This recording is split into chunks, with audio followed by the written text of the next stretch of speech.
Aí chegamos no capítulo 4, onde Tiago fala do mundanismo, e ao falar sobre o mundanismo, ele volta à questão da língua, outra vez nos versos 11 e 12. Irmãos, não faleis mal uns dos outros.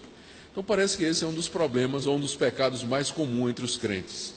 São os pecados cometidos com as palavras. Os pecados cometidos com as palavras. Não tanto com ações de outra forma, concreta, ações concretas ou atitudes radicais, mas parece que os crentes transgridem mais o Evangelho com as palavras do que com qualquer outra coisa. Maledicência, mentira, calúnia, fofoca, o falar mal, o denegrir o caráter, passar adiante boatos que a gente não tem certeza e com isso a gente queima o filme do irmão e por aí vai.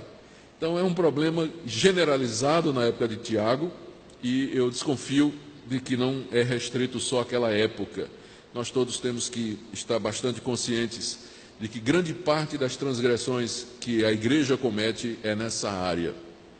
Então é natural que ao falar sobre mundanismo, e no contexto de falar sobre o mundanismo, Tiago fale mais uma vez a respeito desse assunto. E o que é que ele diz exatamente? Aí tem no verso 11 a proibição. Meus irmãos, não falem mal uns dos outros. Falar mal significa pronunciar palavras ou dizer palavras que não são verdadeiras, palavras maldosas, palavras que têm a intenção de denegrir o caráter, a vida, a imagem das pessoas ao nosso redor, especialmente dos nossos irmãos. Não é que nós não possamos, aqui tem um risco, tem uma coisa que nós vamos entender, não é que a Bíblia proíba que nós façamos uma análise e um julgamento das atitudes dos outros. A própria Bíblia diz, o próprio Senhor Jesus, em certa ocasião, disse: não julgueis para que não sejais julgados.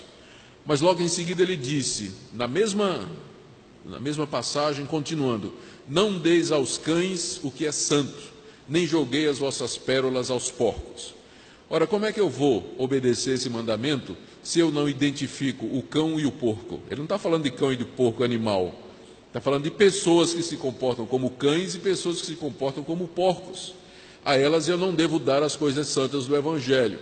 Para eu obedecer isso, eu vou ter que fazer um julgamento e chegar à conclusão de que fulano é porco e fulano é cão. Ou seja, que eles estão numa situação em que eu não vou dar o Evangelho para estas pessoas, as coisas de Deus.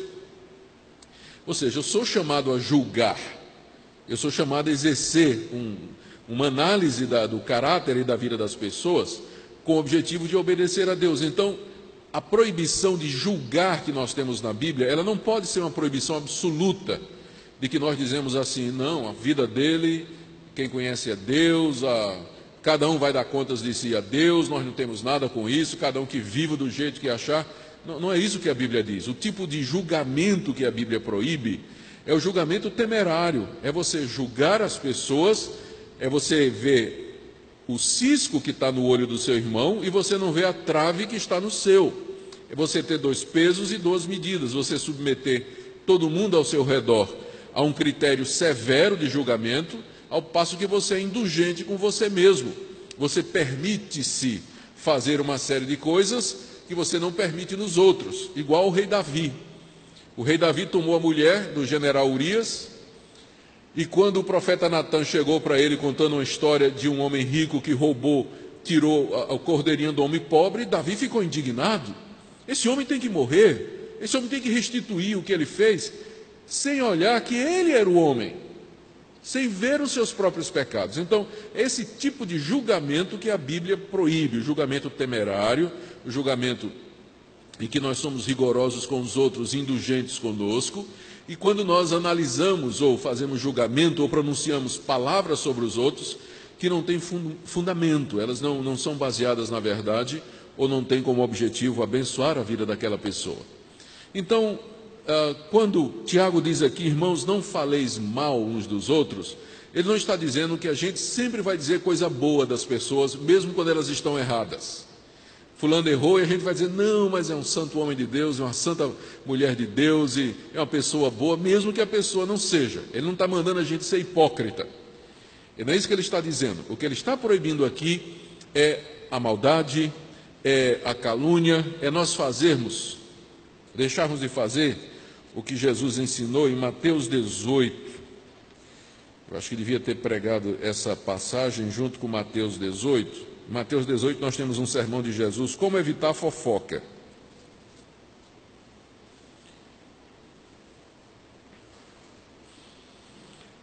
Mateus 18:15. Se teu irmão pecar contra ti, vai arguí-lo entre ti e ele só.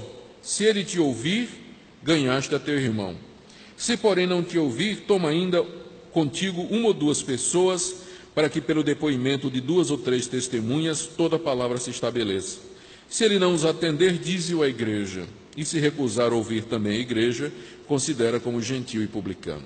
Aqui Jesus nos ensina de que maneira nós devemos tratar um irmão ou uma irmã que caiu, que pecou, que fez alguma coisa errada. A primeira coisa é ir diretamente àquela pessoa e confrontar em amor aquela pessoa.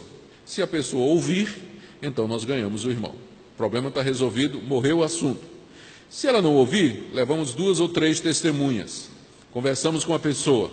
Se ela nos escutar, ganhamos aquela pessoa, está resolvido o assunto. Se ela não ouvir, aí sim nós trazemos o assunto para a igreja, para que a igreja resolva. Se ela não ouvir a igreja, então tem que ser considerada como não crente, porque dada 3 oportunidades para se recuperar do pecado, não admitir, então não pode ser crente, porque o crente verdadeiro, ele teme diante de Deus. Essa é a maneira de resolver o problema de alguém que fez alguma coisa errada. Mas o que é que nós fazemos? Alguém fez alguma coisa errada, em vez de nós irmos lá, nós pegamos o telefone e dizemos, fulana, olha, eu vou te dizer uma coisa aqui, mas é só para você orar. Tá? Você vai orar por fulano de tal, que fez isso, que fez aquilo, ore por ela. E você não foi falar com aquela pessoa. Aí a amiga que recebeu o seu telefonema já vai começar uma corrente de oração, né, na igreja, em favor daquele irmão que caiu em pecado e ninguém foi lá falar com ele. Daqui a pouco a igreja toda está falando da pessoa e os passos bíblicos para resolver o problema daquela pessoa não foram tomados. É isso que é falar mal. Estamos comentando, estamos disseminando coisas a respeito do caráter da pessoa e a nossa intenção não é ajudar, porque se a intenção fosse ajudar, nós teríamos ido falar com a pessoa em primeiro lugar, confrontar a pessoa, chamar o arrependimento, mostrar a verdade. Então essa malícia, essa perversidade que existe em nosso meio, é isso que Tiago está condenando aqui. É claro, eu volto a dizer, a Bíblia e Tiago aqui não está proibindo que nós exerçamos a disciplina, que nós exerçamos os critérios corretos para fazer a distinção entre aquilo que é certo e errado. O que se proíbe aqui é que se faça isso temerariamente, perversamente, com maldade no coração, sem o objetivo de abençoar a pessoa e de corrigir a pessoa, porque se o alvo é abençoar, nós faríamos o que Jesus disse em Mateus 18, se teu irmão pecar, vai repreendê-lo entre ti e ele só, antes de começar a falar do pecado dele para outras pessoas. Então, se há amor de fato e interesse, é assim que nós vamos fazer, e aí acabou a fofoca na igreja. Já pensou se todo mundo fizesse isso? Se quando eu pecar, em vez das pessoas começarem a falar mal de mim, uma honesta viesse ter comigo e dissesse, Augustus, você fez isso, me dando uma oportunidade ou de me explicar ou de pedir perdão. Acabava a fofoca na igreja, não é verdade? Mas quando não é praticado, nós temos que enfrentar esse problema. Mais uma vez, a língua ateando fogo aí em toda uma comunidade. Irmãos, não faleis mal uns dos outros. É o primeiro exemplo aqui de mundanismo que Tiago trata depois de expor o mundanismo como inimizade contra Deus.